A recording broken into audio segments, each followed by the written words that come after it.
Hello അസ്സലാമു അലൈക്കും. Good morning. എന്തൊക്കെ എല്ലാവരും രാവിലത്തെ ഓരോ പരിപാടികളാണല്ലേ അതൊക്കെ. എല്ലാവരും നിസ്കാരങ്ങളും കഴിഞ്ഞ് പ്രാർത്ഥനകളൊക്കെ കഴിഞ്ഞ് പഠിച്ചവനോട് കുറേ നമ്മൾ പ്രാർത്ഥിക്കും. നമ്മൾ കുറേ സങ്കടങ്ങളും പറയും, നമ്മളെ മക്കളുടെ കാര്യങ്ങൾ പറയും, നമ്മളെ വീട്ടുകാരുടെ കാര്യങ്ങൾ പറയും. എല്ലാം പഠിച്ചവൻ സ്വീകരിക്കട്ടെ അല്ലാ. പിന്നെ എന്തൊക്കെയുണ്ട്, എല്ലാവർക്കും സന്തോഷം ഉണ്ടാവും, സങ്കടങ്ങളും ഉണ്ടാവും. എനിക്കിപ്പോൾ നല്ല സങ്കടമുള്ളൊരു സമയമാണ്. എല്ലാവർക്കും അങ്ങനെ ആയിരുന്നു വരില്ലല്ലോ. പിന്നെ എന്താണെന്ന് വെച്ചാൽ ഇതിൽ ഞാൻ ആദ്യമായിട്ടാണ് ഒരു വോയിസ് ഓവർ പറയുന്നത്.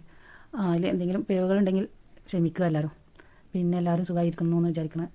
പിന്നെ എന്തൊക്കെയുണ്ട്, നമ്മളെ പ്രാർത്ഥനകളൊക്കെ കഴിഞ്ഞ് നമ്മൾ നീച്ച് ജോലിക്ക് പോകുന്ന ആൾക്കാരാണെങ്കിൽ ജോലിക്ക് പോകാനിറങ്ങും.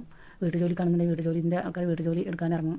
അങ്ങനെയൊക്കെ കഴിഞ്ഞ് അങ്ങനെ ഇരിക്കൂലേ നമ്മൾ ഒക്കെ കഴിഞ്ഞിട്ട് ഓരോ ദിവസങ്ങൾ അങ്ങനെയല്ല കടന്നു പോകുന്നത്. പഠിച്ചവനെ എല്ലാവരും രക്ഷിക്കട്ടെ അല്ലാ. പിന്നെ എനിക്ക് തൈറോയിഡിൻ്റെ അസുഖമുള്ള കാരണം കൊണ്ട് ഞാൻ കുളിക കുടിക്കാൻ വേണ്ടിയിട്ട് വെള്ളം എടുക്കാൻ താഴത്ത് പോവാണ്. രാവിലെ ഒരു ഗ്ലാസ് വെള്ളം കുടിക്കലോ ആയി, കുളിയും കഴിക്കലോ ആയല്ലോ. എല്ലാവരും ഓരോ ഗ്ലാസ് വെള്ളം കുടിക്കുക, എല്ലാവർക്കും നല്ലതാണ്, എല്ലാവരും കുടിക്കട്ടോ. പിന്നെ എന്തൊക്കെയാണ്, നമ്മളെ കാര്യങ്ങളൊക്കെ കഴിഞ്ഞ് നമ്മളങ്ങനെ പോകണം. ഇന്നത്തെ കാര്യത്തോടുള്ള അസ്സലാമു അലൈക്കും.